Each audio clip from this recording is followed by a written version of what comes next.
Nike little boy just snap. What's up, everybody? Back again with another episode. So this week I'll be showing you how to reattach a Nike Air Force One sole.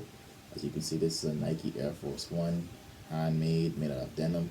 So I'll be showing you how I reattach it, and this is just my process on it. So stay tuned, check out the video, let me know what you think.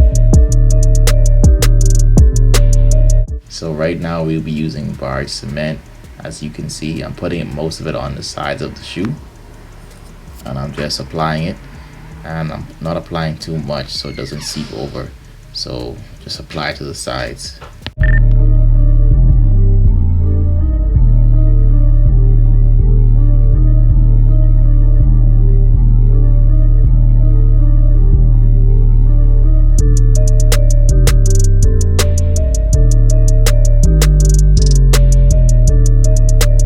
So what you want to do is heat the oven up to 230 degrees Fahrenheit, and you want to leave the shoe in there for 2 minutes.